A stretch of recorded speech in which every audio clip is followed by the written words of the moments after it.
이렇게 덕담까지 해줘. 그리고 나는 다리가 아파서 못 살겠어 그러면 다리를 어루만져서 주물러줘. 근데 다리의 상태에 따라서 주물러야 돼요. 주물르지 말아야 되는 근육이 찢어져 있는데 다리를 주물르면 안 되겠죠. 이게 성도는요, 사람을 볼 때 분별력이 있어야 돼요. 의사는 아니잖아요. 의사는 아닌데 여러분 인생을 지금까지 60년, 70년, 80년 살아오는 동안에 감기 환자는 어떻고, 골절 환자는 어떻고, 위장병 환자는 어떻고, 이거 다 숱하게 보아왔잖아요. 그리고 기도하면요, 신비한 것이 뭐냐면 하나님께 눈 감고 기도하면 우리에게는 의술의 능력이 없어요. 그리고 세상의 모든 걸 아는 박사가 아니에요. 어쩌면 우리는 학교 문턱에도 못 가는 분들도 많을 거고. 그런데 하나님을 간절히 바라보며 하나님께 나의 부족함을 고백하고, 그리고 내가 어떤 능력이 없고 힘이 없고 지혜가 없기 때문에 하나님을 전적으로 사모하면서 하나님께 간절히 기도하다 보면요, 하나님께서 나를 만져주시는 걸 느껴요. 성령 하나님 내게 오시는 걸 느껴요. 그리고 내 어리석었던 생각이 성령의 불로 태워지고 하나님의 지혜의 생각으로 하나님께서 채워주셔요. 그럼 어떤 아픈 대상자를 놓고 계속 기도하다 보면 내가 의사가 아닌데 그 사람의 병의 상태, 그 사람의 건강의 상태, 그 사람의 영적인 상태를 하나님이 알게 해주셔요. 처음에는 기도할 때는 아무것도 모르고 어떤 능력도 없어요. 안개 속같이 아무것도 몰라요. 근데 기도를 계속 하다 보면 하루, 이틀, 열흘, 한 달 기도를 한 가지 기도 제목으로 간절히 마음을 다해서 기도하다 보면 하나님의 그 사람의 정신적인 상태, 또한 육체의 상태, 질병의 상태, 그리고 어떻게 하면 그 질병이 낫고 하나님을 경외하면서 건강한 삶을 살 수 있는지도 그 복음의 길을 하나님께서 비춰주셔요. 그럼 그렇게 깨달음을 받고 나면 세상 사람들의 모든 문제를 해결할 수는 없지만 내 안에서 안개가 걷혀있기 때문에 사람을 볼 때, 세상을 볼 때 하나님이 인도하시는 것도 분별하게 되고 하나님이 기뻐하시지 않는 것에 대해서는 내가 그걸 구별하기 때문에 나의 삶의 앞에는 하나님의 은혜로 안개가 걷혀지고 믿음의 삶을 사는 거예요. 이렇게 신비한 은사를 체험한 성도의 삶과 이런 신비한 은혜를 체험하지 못한 성도의 삶은요, 이 겉으로 봐서는 말로는 어떻게 해볼 도리가 없어요. 왜냐하면 불신하는 사람을 내가 설명을 잘 해가지고 불신하는 그것을 고쳐서 믿음의 사람으로 바꾸는 것은 사람은 하기가 어려워요. 목사인 설교자인 저도요, 성도들 신앙이 왜곡되고 잘못되고 구부러진 것을요, 그걸 제가 성경을 들이대고 또한 목사의 권위로 권면을 하고 예수님의 이름으로 권면하면 설명을 잘해도 왜곡되어지는 것을 제가 바로 잡을 수 없어요. 근데 그 사람 속에 성령님이 임재하시고 하나님이 만져주시면 구부러진 것이 펴져요. 그러므로 사랑하는 성도 여러분, 하나님의 말씀을 들을 때에 이 설교가 하나님께 들려주시는 하나님의 음성입니다 라고 믿고 아멘으로 화답하고 받아들이는 성도가 되길 주님의 이름으로 축원합니다. 아멘. 어린이 주일이잖아요. 여러분 어렸을 적에 엄마 아빠로부터 하나님의 사랑과 위로와 돌봄과 그리고 가르쳐줌을 받고 성장했는지, 아니면 가난했던 시절에 우리 부모님은 나를 돈 벌어 오라고 떼밀었던 그 과거 때문에 지금도 아파하고 있는지, 그 상처도 치유가 되어야 되고요. 그리고 더 중요한 것은요, 그런 고생하며 자라던 시집장가 가가지고 자녀를 낳아서 그 자녀들에게 내가 어떻게 했는지를 적어도 5월달 이 가정의 달이라도 돌아보면서 그때 잘못한 걸 돌이켜 그때 돌아가서 새로 해줄 수는 없지만 하나님께 회개하고 아들, 딸들에게 내가 그때 미안했다 라고 이렇게 진심으로 말 한마디 해주면 아들, 딸들이 상처를 받고 세상을 막 인상을 쓰며 살다가 엄마가 그때 잘못했어, 미안해, 눈물을 흘리면서 사과하는 그 모습을 보고 마치 봇물이 터지듯 그 심령에 쌓여져 있는, 켜켜이 쌓여져 있는 아픔들이 그 마음속에서 흘려져서 나가게 되고 여러분의 자녀들의 영혼이 펴지고 그 마음의 상처가 치유될 거예요. 어느 집에나 그런 일이 있을 것 같은데요. 저 개인적인 이야기인데요. 위로 6살 위 누나가 있고요. 2살 위 형이 있어요. 그 다음에 제 밑으로 6살 아래 여동생이 있어요. 그런데 누나와 형은 초등학교 들어가기 직전에 주소지를 전주 금암동 외가로 옮겨가지고 초등학교를 아예 전주에서 다녔어요. 누나가 6살 차이잖아요. 그러니까 누나가 이미 6살 때 전주 외가로 갔기 때문에 제가 그 이후에 태어나가지고 누나가 내 누나라는 걸 몰랐어요. 방학 때 되면 오잖아요. 그럼 친척이 놀러 온 줄 알았다니까요. 그럴 정도로 누나와 저는 같이 산 적이 없어요. 지금도 정이 없어요. 같이 아웅다웅한 게 없기 때문에 지금도 누나, 동생 서로 막 죽고 못 살고 그런 게 없어요. 그런데 아버지가 농촌 지도소를 다니시니까 국민학교 다니는 1학년인 저에게 아침에 출근하시면서 할 일을 시키고 가셔요.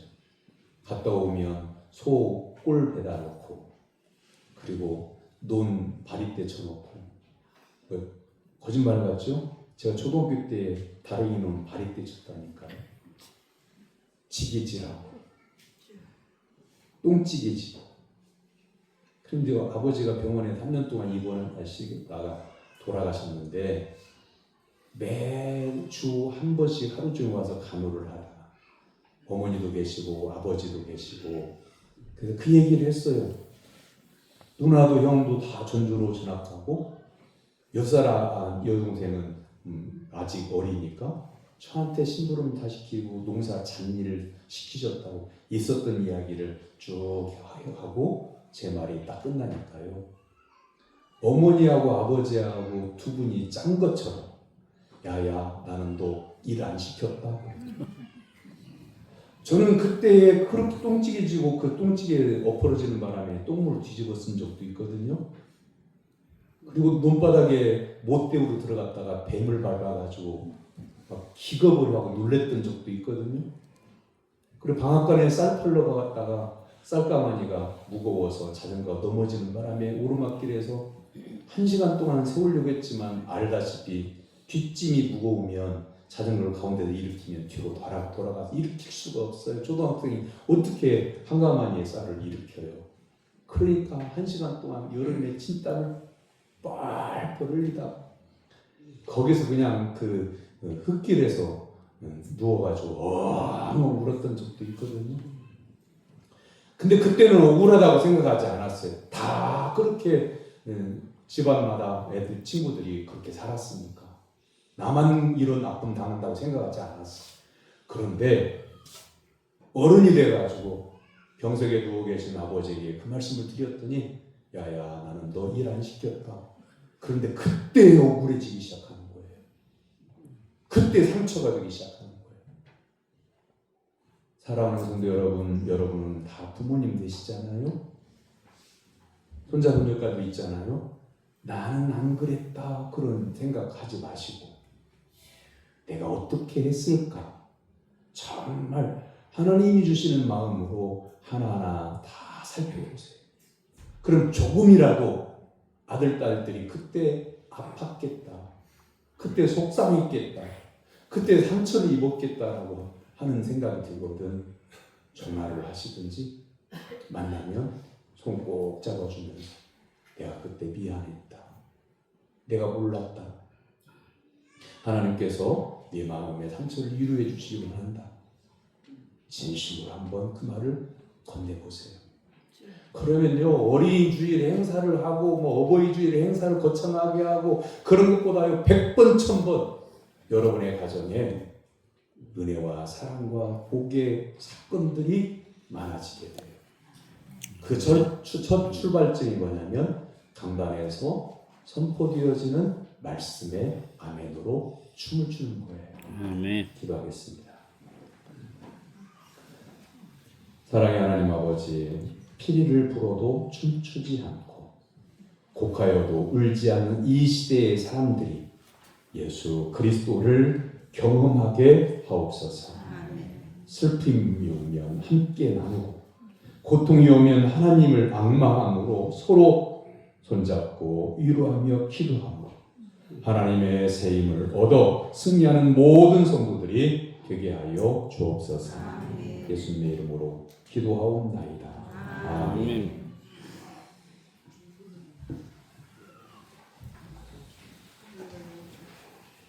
5월은 가정의 달이죠. 5월 달만 가족을 살피는 것은 아니지만 우리 일상생활에 바쁘게 지나다 보면 알뜰하게 살피지 못했던 가족을 다시 한번 세밀하게 들여다보고 그리고 회복되어져야 될 기도 제목이 있다면 기도도 하고 서로의 상처를 보듬어줘서 가정을 회복시키는 달이 가정의 달입니다. 오늘은 어린이 주일입니다. 사실 어린이들 위해서 어른들이 뭔가를 해줘야 되는데 그런 행사를 어른들이 하기에 어려우니까 어린이들에게 관심 갖고 우리 교회 어린이들뿐만 아니고 여러분 교인들의 자녀분들까지도 여러분들이 안다고 하면 마음을 같이하여 기도해 주시면 감사하겠습니다. 올 한 달 동안 감사하면서 살아봅시다. 정기 재직회 난예배 마친 다음에 잠깐 모이니까 재직들은 남아주시기 바랍니다. 다음 주에 가정의 달 전교인 잔치합니다. 점심 식사를 뷔페식으로 뷔페 전문 식당을 초대해서 함께 나누는 식사를 하게 되고 오후 찬양 예배 시간에는 특별 레크레이션 강사를 초청해서 즐거움의 시간을 갖고자 하니 전 교인은 참석하기를 바랍니다. 그리고 9일날 토요일날 제2회 전목회 장로의 수련회가 우리 교회에서 오전 9시 30분부터 오후 5시까지 있습니다. 그리고 이군우 유신우 집사님의 장녀 이승민 양이 9일날 라한 호텔에서 오전 11시에 결혼 예식을 갖습니다. 축복해 주시고 기도해 주시고 축하해 주시면 감사하겠습니다. 그리고 화단에 잡초를 제거하기 위해서 자원봉사자를 신청을 받습니다. 교회를 사랑하는 성도의 신청을 기다립니다. 교회는요 성전만 교회가 아니고 성전, 담, 안도, 골목길도 성전의 한 부분입니다. 레위기서에 보면 레위인들을 하나님께서 선택하셔서 그 당번을 정해가지고 성전과 주변과 성전의 기물들을 청소하고 관리하고 그래서 성전을 정결하게 하는 것이 하나님을 만나는 첫걸음인데 화단도 성전의 일부분이고요. 동네 분들이 골목길로 지나가면서 화단을 보고 또는 주상을 보고 성전을 바라보면서 정결하게 정리되어져 있는 모습을 보면 이 교회를 안 다니는 동네 분들도 기분 좋다고 말씀하시면서 지나가시더라고요. 그러니까 우리가 복음을 증거하는 것도 중요한데 교회를 복음 안에서 관리하는 것이 더 또 중요합니다. 그래서 자원에서 신청하시면 긴 시간, 오랜 시간 봉사하도록 하지 않겠습니다. 한 달에 한두 시간 정도 이렇게 할 테니까 한두 시간 정도 시간을 내실 수 있는 분들은 다 신청해 주시면 이제 그걸 어떻게 할 건지는 신청을 다 받은 다음에 말씀을 드리도록 하겠습니다. 옆에 있는 분들과 인사를 나눕니다. 예수님만 바라보고 삽시다. 예수님만 바라보고 삽시다. 55장 일어나서 찬송하겠습니다.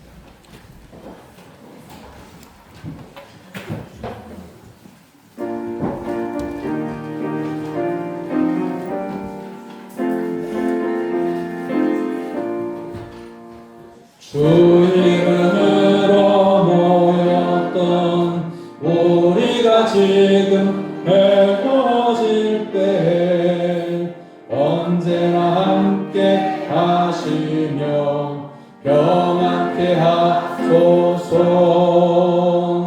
아멘.